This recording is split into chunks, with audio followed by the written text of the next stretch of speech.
So real quick, we're just going to talk about, building or creating your online platform today. And I want to say up front, there are no hard and fast rules, and you have to do what works for you.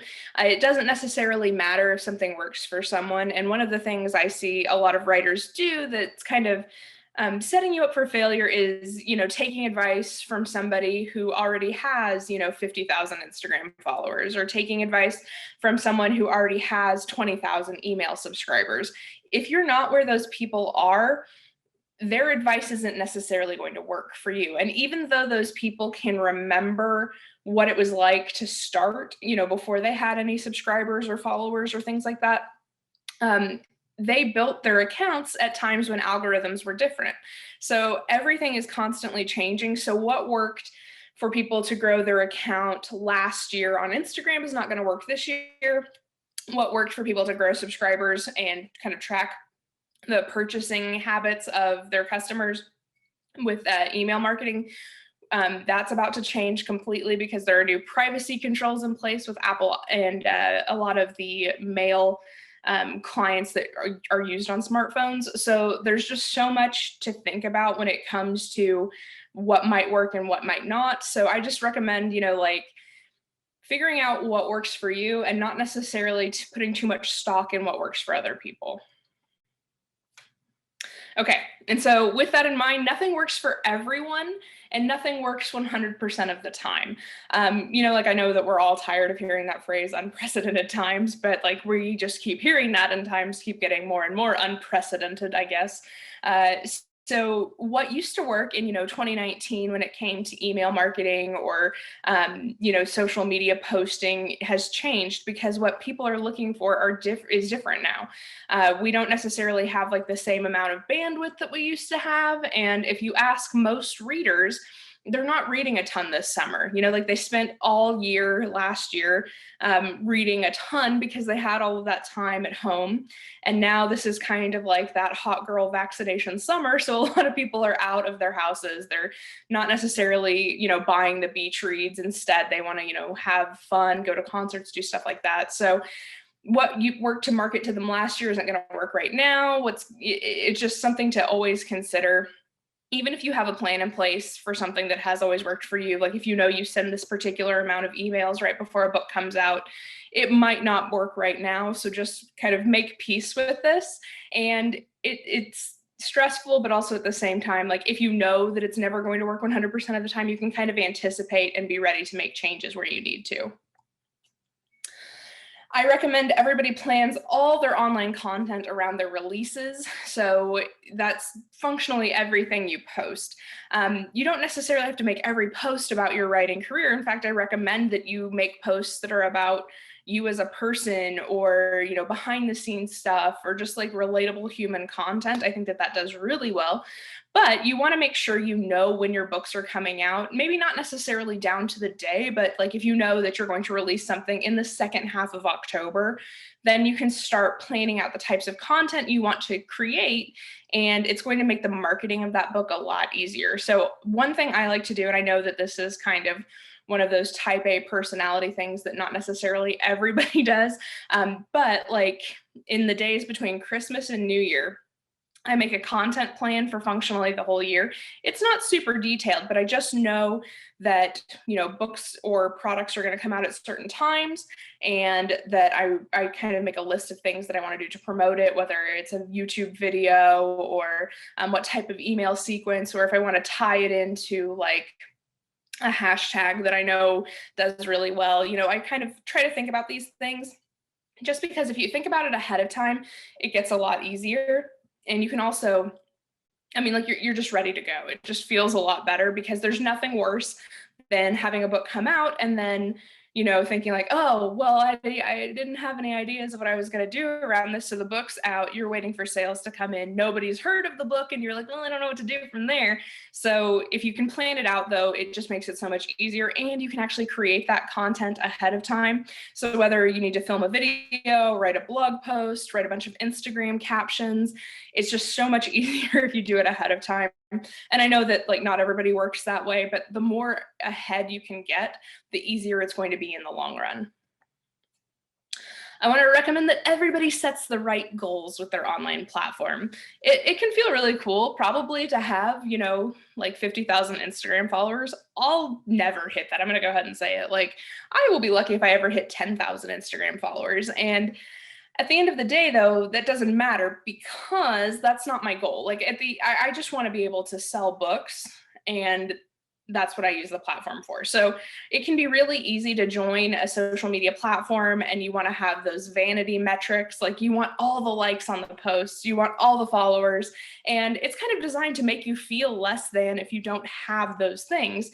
But at the end of the day, like, that's not what you want, right? Like, you're here to sell books, you're here to share your stories with the world. And while maybe having more followers on different social media apps would be a lot easier, maybe that would make that more possible, it doesn't necessarily matter. And just remember that followers or subscribers don't necessarily turn into sales. I mean, with your newsletter subscribers, you can generally assume between 1% and 5% of those people will buy your book, which is a very small amount, but that's kind of like a safe percentage to assume will purchase. If you've got really good engagement, really good subscribers that are super into what you're doing, and you are constantly engaging them, sending out weekly or monthly newsletters and sharing yourself and about your process and things like that with them, they're more likely to purchase from you, and you might see that you hit like a 10% sales rate. So it's really important to kind of, even if you aren't hitting like those metrics you want, like followers and subscribers and things like that, it's still important to keep showing up, because at the end of the day, that showing up is going to do more than having just those followers. So just keep that in mind. I know that, like, I would love 10,000 Instagram followers. It's probably never going to happen, and that's fine. And little note, you don't have to be everywhere or do everything unless you really like to burn out, just because there is so much internet now, if that makes any sense. So, I would recommend picking 1 to 2 social media platforms that you like. You definitely need to have a website. It doesn't have to be a really intense website. It can just be like a static landing page with, information about where to buy your books. That's perfect. So don't make it harder than you have to. In fact, make this as easy as possible, because like the fun part of being a writer is writing the book. It's not the marketing of it. So don't take more time with the marketing portion than you absolutely have to. So, pick stuff that works for you. And I mentioned earlier that you want to go where your readers are. Think about what social media makes sense for who your readers are. If you are writing for an audience that typically tends to be older, let's say like cozy mysteries, that's an audience that's going to be on Facebook. And I would definitely recommend a Facebook page, potentially a group. I think a group would do really well with engagement, and, you could post in there 3 times a week and, get your readers fired up about what's going on. But if you have a younger audience, let's say that you write YA fantasy, and you most of your readers are between the ages of like 13 and 22, you're going to have to be on TikTok, because that's where all the kids these days are. So think about where your audience is and how you can best find them. If you are interested in networking with people in the writing world and the publishing industry and agents and things like that, I do recommend Twitter. I will say Twitter is perhaps the most frustrating social media platform, in that it was functionally designed as a void for us to just scream into and not actually connect with anybody. So that's pretty much how it functions. But it is a place where a lot of publishing and journalism professionals are. So it's a great place to network and find opportunities and things like that. So I'm going to recommend everybody that you try new stuff as often as possible, refine your process, and keep iterating, because you can get into kind of a rut with how you post. Like you might say to yourself, okay, I'm going to post on Instagram Monday, Wednesday, and Friday, 1 feed picture. But like the way Instagram works now, they favor video. So you need to be doing reels. So you kind of have to like keep trying the new stuff, figuring out how it can fit into your schedule, and then just figure out like what that looks like for you. Because at the end of the day, like there are styles of reels or TikTok videos that go viral, but you don't necessarily have to make content that way if it doesn't make sense for you to make content that way. So just keep trying new things, see what feels good. If you find something that you like that tends to work, keep doing it. If you find something you like and it doesn't work, keep doing it because you like doing it.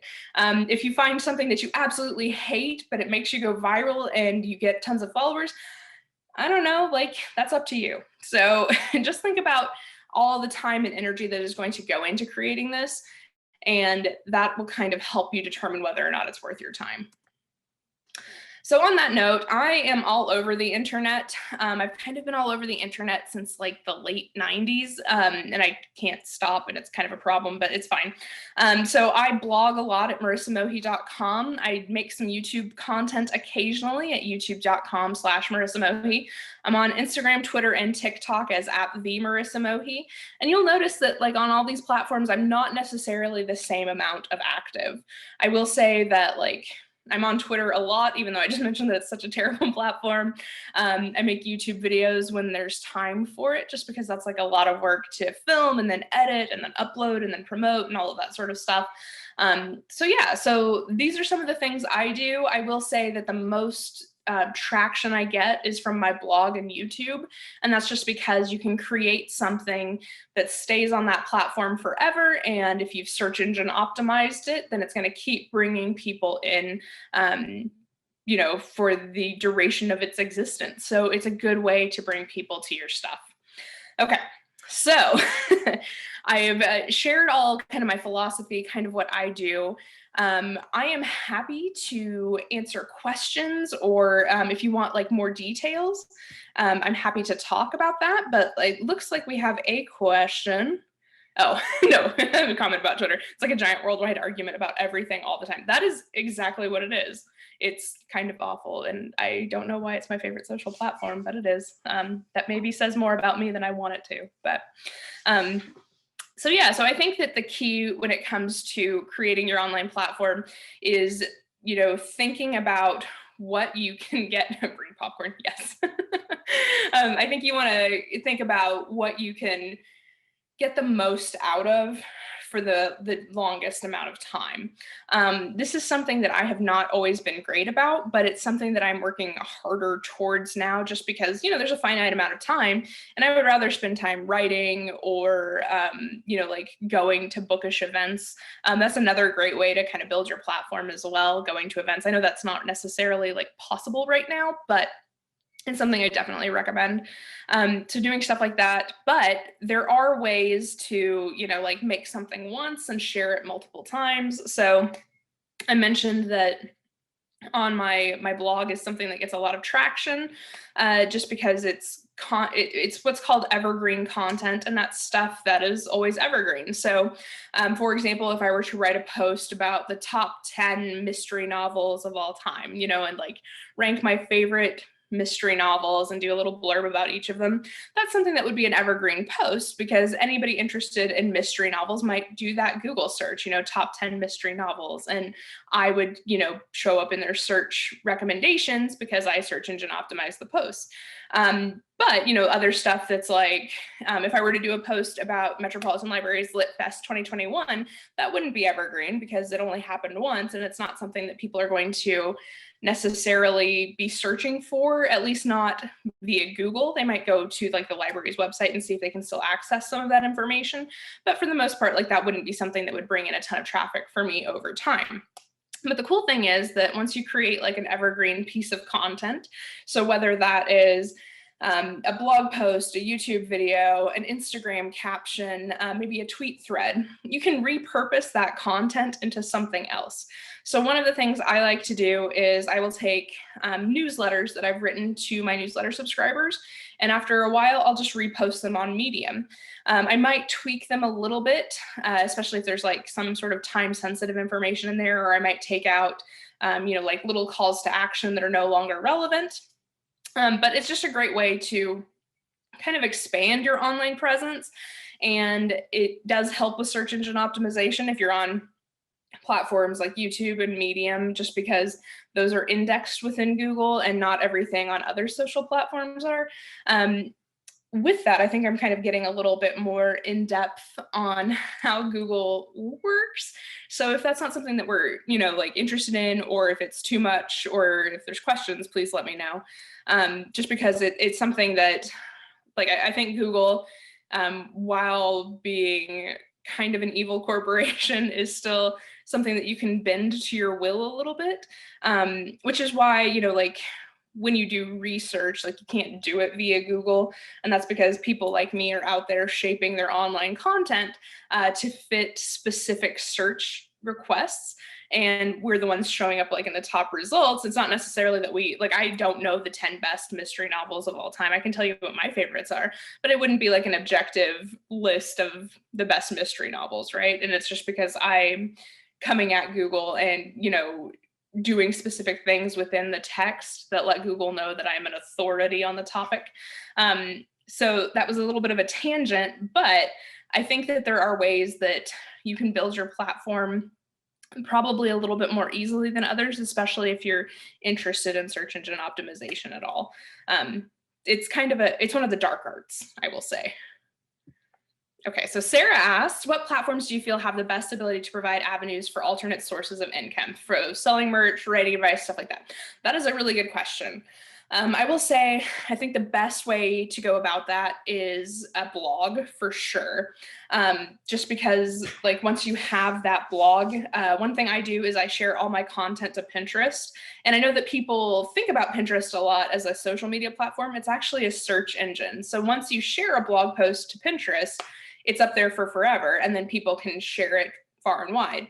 A cool thing is that if you are writing any sort of how-to content or inspirational content, that's what people on Pinterest are there for. So maybe they're looking for, like, the next best book to read, or they're looking for, like, how they can get into the writing business. If you write content based on that and share it to Pinterest, it's going to continue to get shared and pinned, and people are going to be coming to your blog a lot. From there, you can get them to subscribe to your newsletter and create products that you're functionally selling directly to your newsletter. So I would say, like, the hierarchy of it, if you are interested, particularly in selling and making money, I would say you want to have a website, probably with a blog or a page for every one of your products or books. And then you want to have a newsletter for sure. And the reason you want a newsletter is because you own that list of subscribers, so to speak.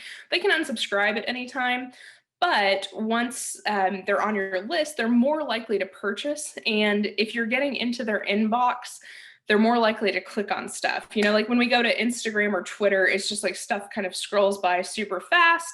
I'm not really engaged with the content just because, like, I don't know, that's kind of where I go at the end of the day when I want to turn my brain off. Like, the TV's on in one room and I'm just kind of, like, scrolling through, and it doesn't really matter at the end of the day. But if you're in somebody's email inbox, generally speaking, they're going to open it. Not everybody, but a big portion of them. And they're more likely to follow what you're doing, click on what you're doing, and purchase what you've created. So I will say that those are two of the best platforms to have. With that, YouTube is also really good. It's a pretty engaged audience, I will say, because there's just, like, a generation of people that, like, they go to YouTube to get their answers for everything, which is a problem, but also, like, it depends on what they're looking for. Like, if you're looking for advice on writing and, like, you want to see how somebody set up their website or stuff like that, I think that's fine. But just kind of like my note, YouTube does not have all the answers, but it is a good place to build a platform to kind of get more attention. And also, because YouTube is owned by Google, it's a good place to have your name out there because it'll kind of elevate you in the search engine rankings. I will say, if you build any of those things out, like a website or a YouTube, it's really easy to kind of build a business from there.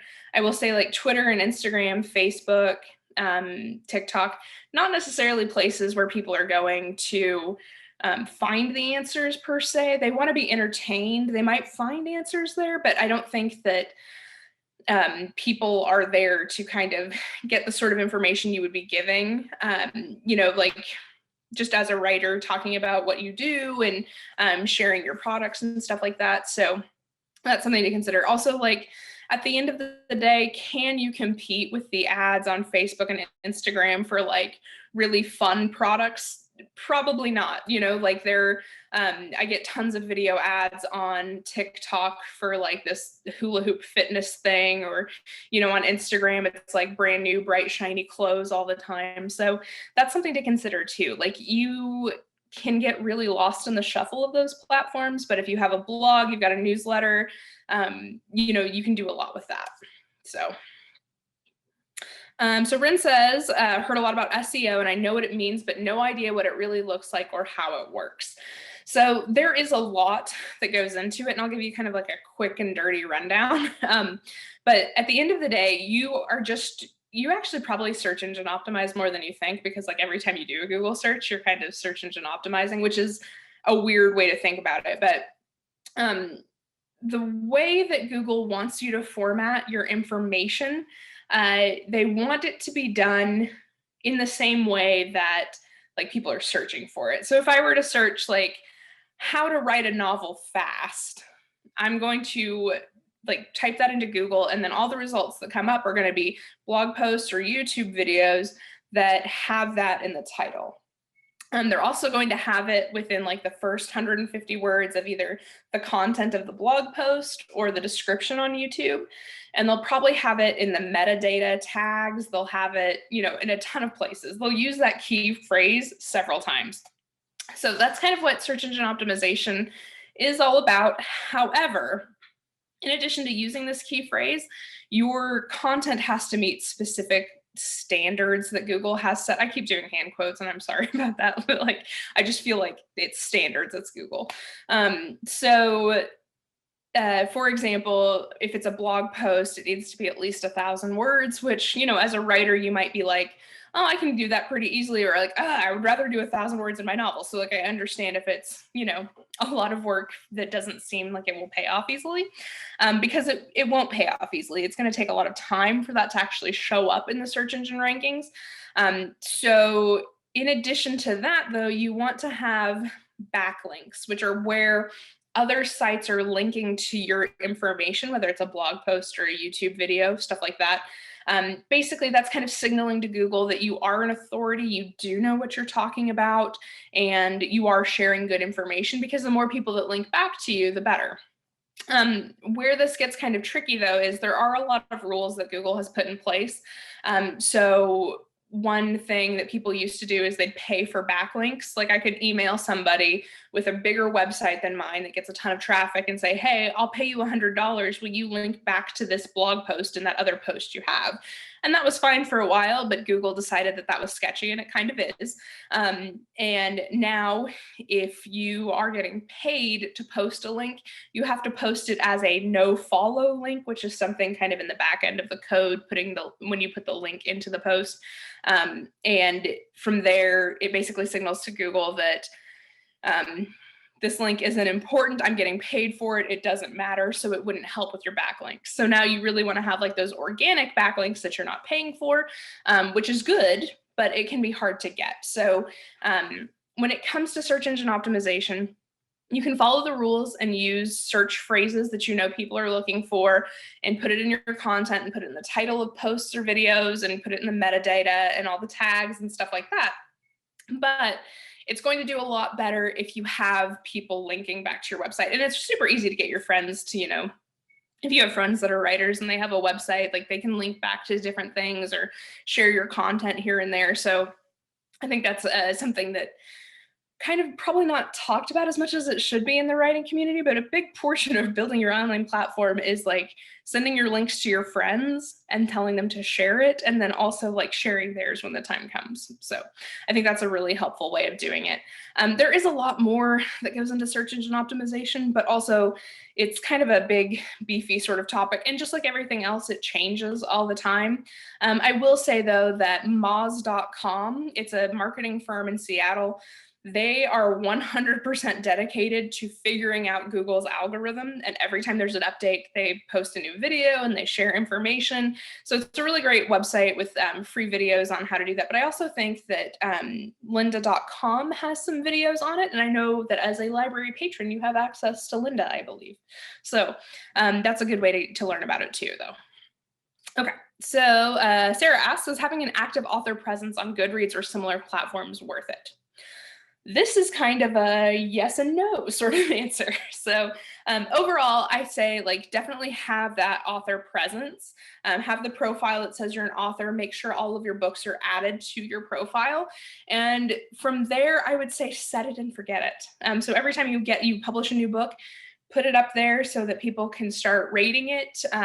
And you can run contests on Goodreads. That's a good way to get people interested or subscribe to your newsletter and stuff like that. But I will say that there are some horror stories with Goodreads. Goodreads is kind of a weird platform. Amazon bought it, I can't remember how many years ago, but they've kind of just left it to rot in its own little way. So it hasn't been really updated, but there are kind of some horror stories out there of some people being kind of targeted by bots on Goodreads. So if you log into Goodreads and you see all of a sudden that you got 51 star reviews, and it's from accounts that don't have, like any sort of profile picture, that are not leaving like any comments in their reviews, you've probably been targeted by a bot. And they're doing that because then they're going to email you and say like, hey, if you want these reviews removed, you need to pay us, however much money. So I think overall, yes, Goodreads is really good. And the platform is pretty good about shutting that stuff down after a time.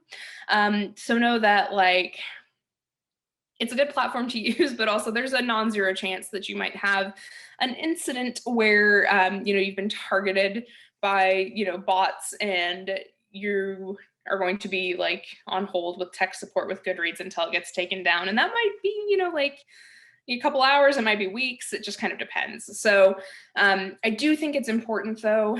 I will say, and I recommend this to like all writers, doesn't matter how big or small you are, but just don't read your reviews on Goodreads.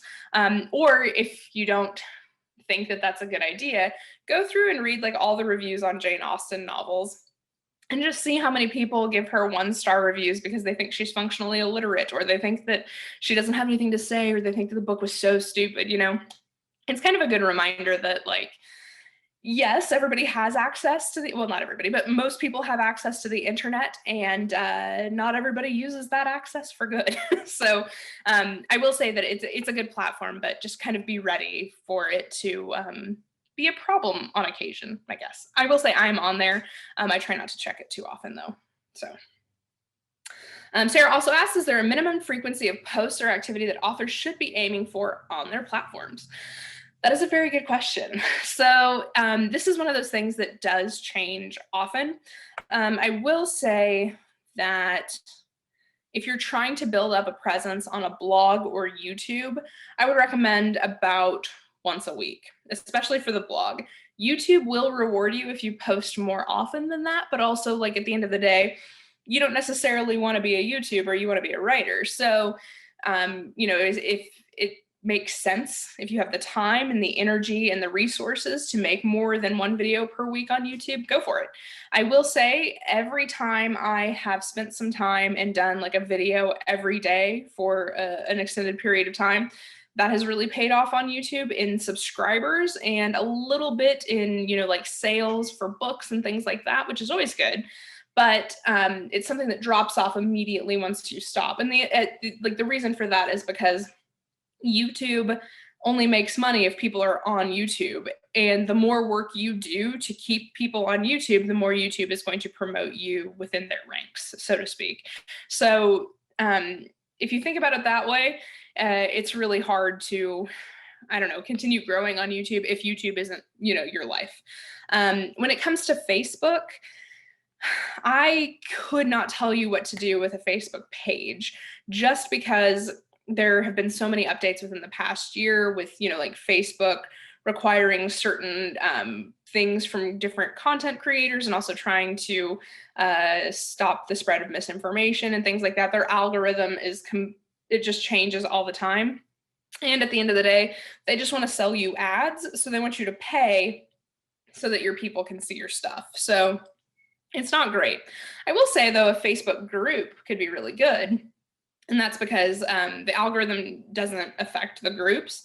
So if you post every day in a Facebook group, and it doesn't necessarily have to be anything super, important or intense or revelatory.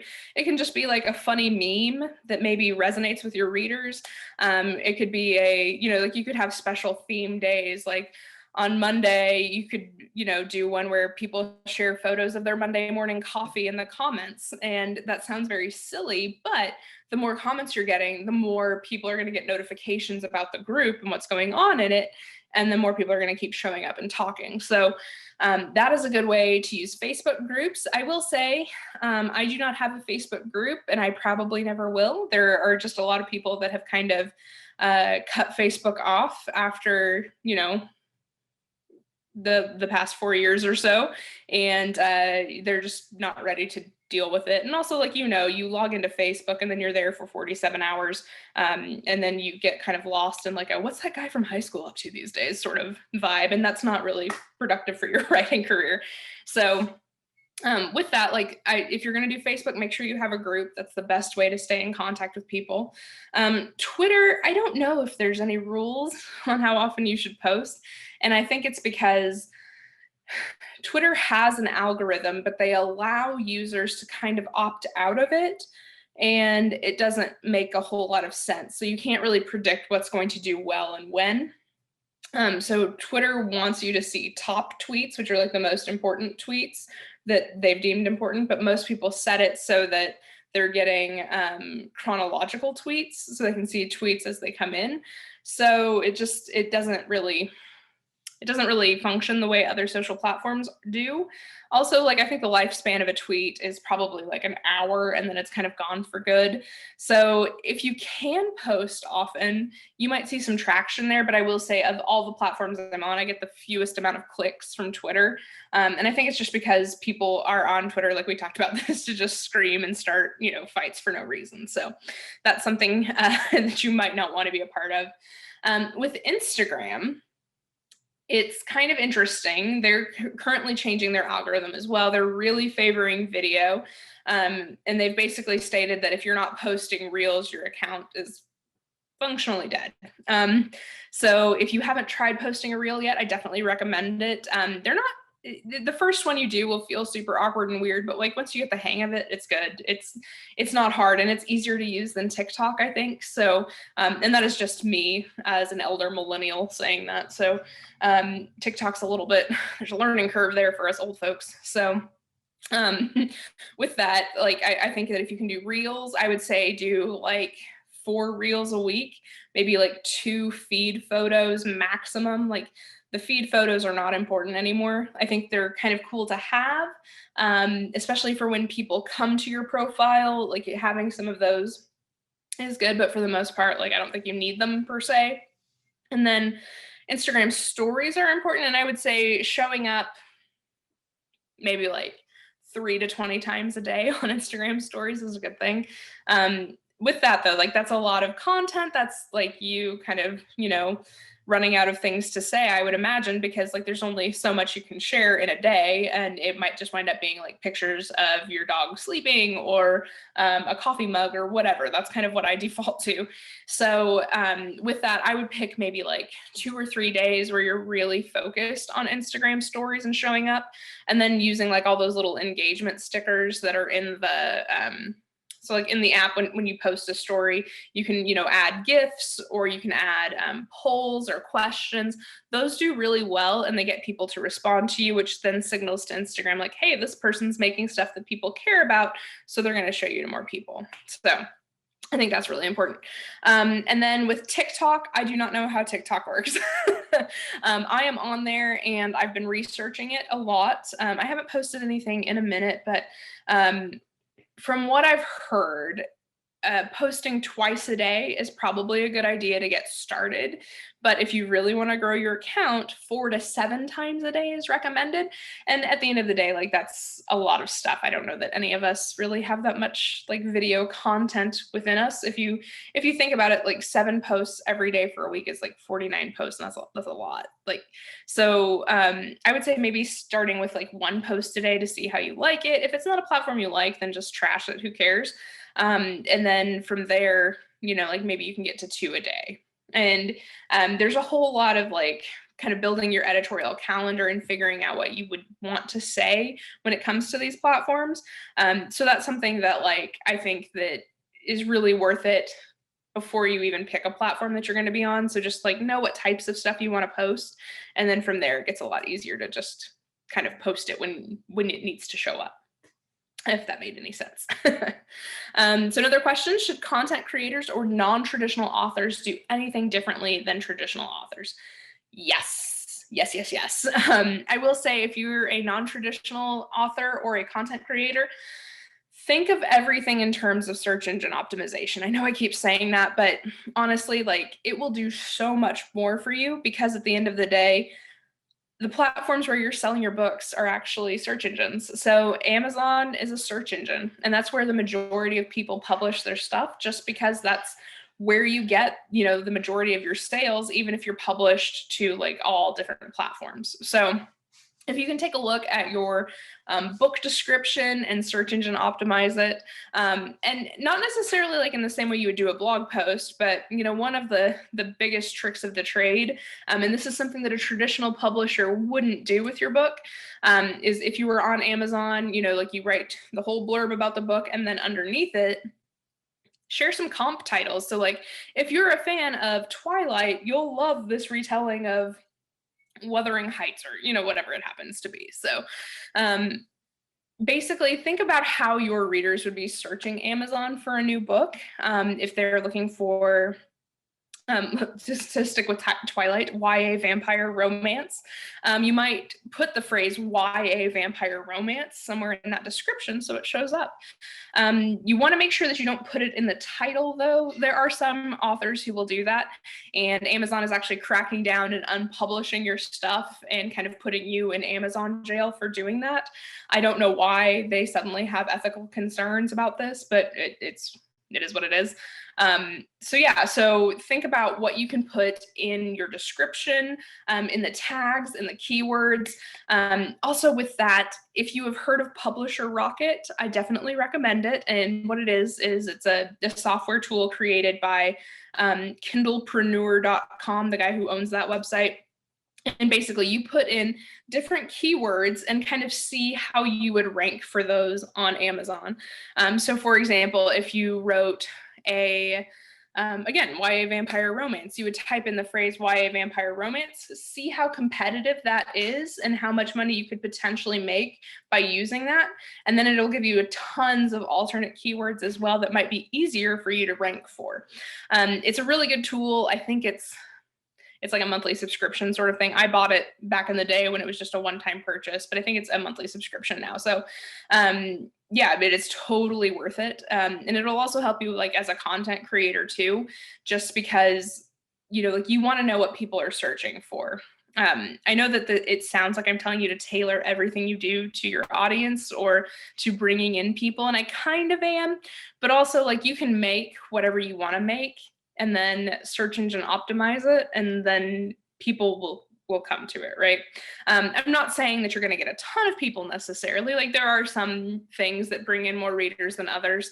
I will say that if you're a non-traditional author and you are not writing romance, it's an uphill climb. I know this personally, but like for whatever reason, well, I mean, like, I guess it just makes sense in the context of publishing because in the traditional publishing world, you know, romance is like 60% of the market.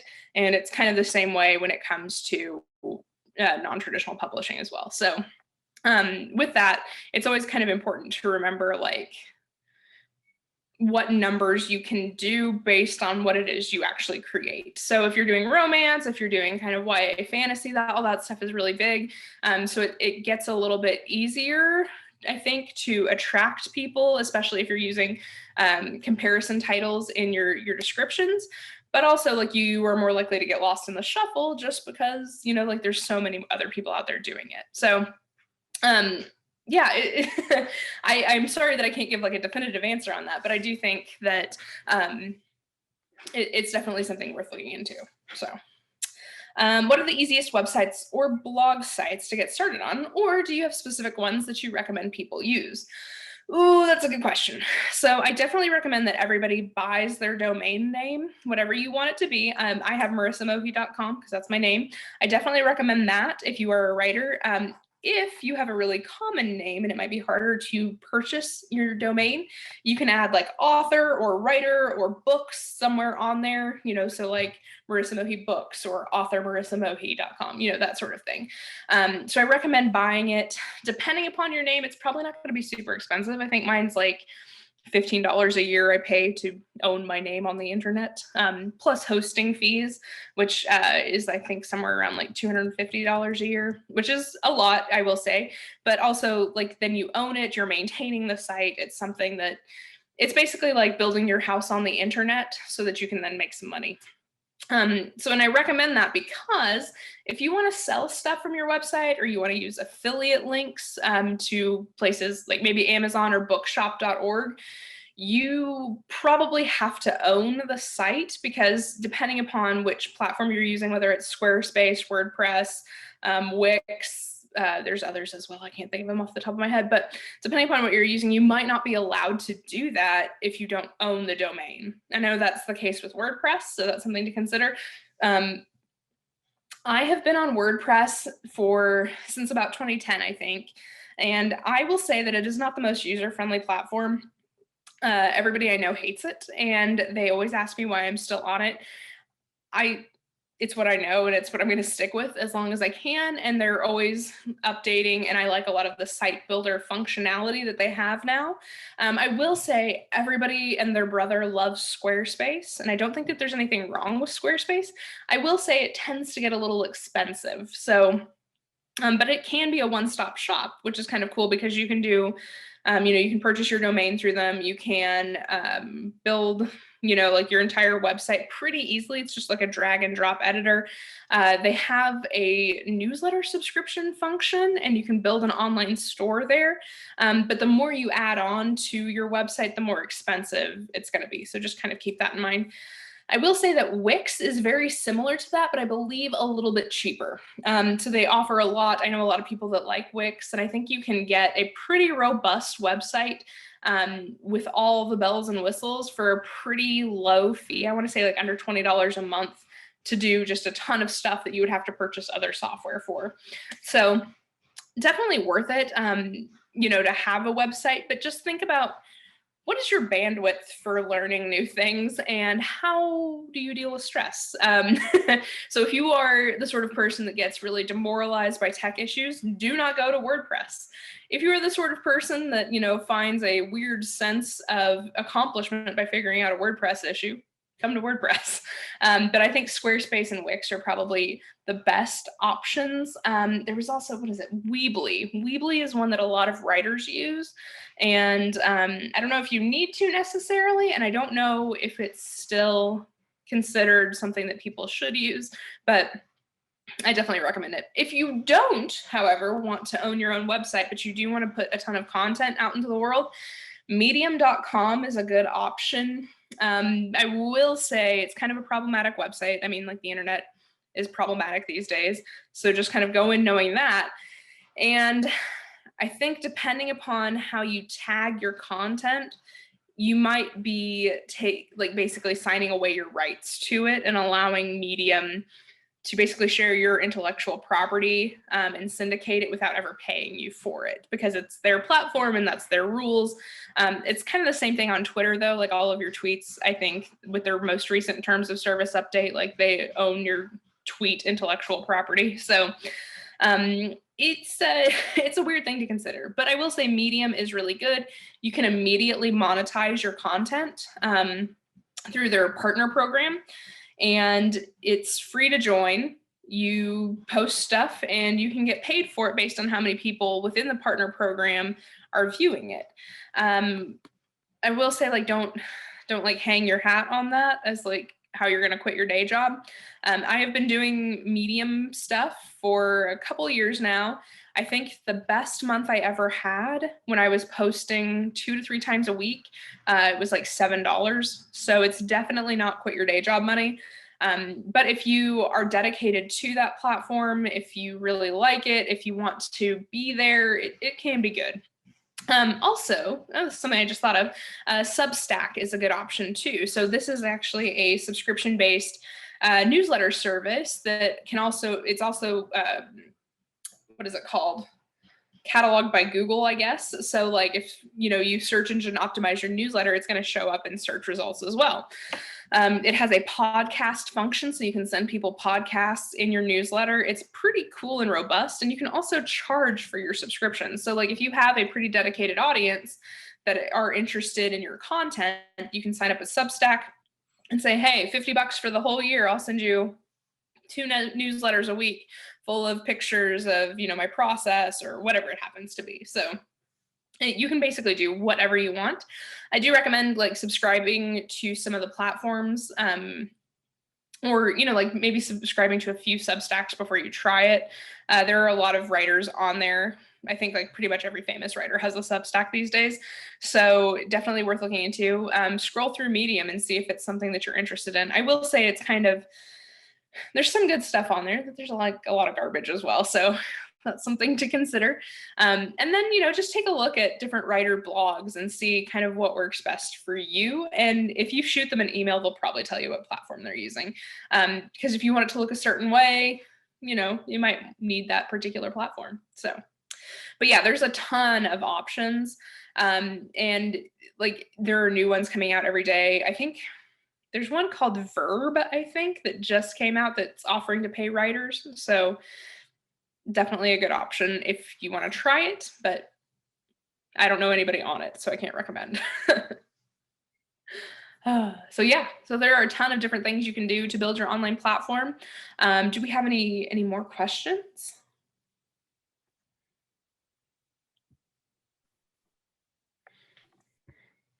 So I think that might be the last of them. So I just wanted to say thank you once again. Could you please let everybody know where they can check you out, possibly contact you if they have any more questions? Yeah, absolutely. So I am all over the internet all the time. So I am at marisamohi.com. That's kind of like my hub for everything. If you're interested in seeing what I've published or what I've got out there, if you go to my website and click the little down arrow by about, there's a page just full of resources for software that I actually use if you want to see kind of like what I'm doing in the background. So yeah, so that's a good place to kind of get to see how the sausage is made. I'm also on Instagram and Twitter and TikTok is at the Marisa Mohi. It is weird that I have a really uncommon name and I had to use the in front of my social media handle, but this is the world we live in. So shout out to whoever tried to steal my identity. All right. Thank you so much. And just to remind everyone, you can visit us online at metrolibrary.org/LitFest for more content like this. We are going to have various programs all throughout the month of August, and you can see everything there. So thank you for joining us tonight.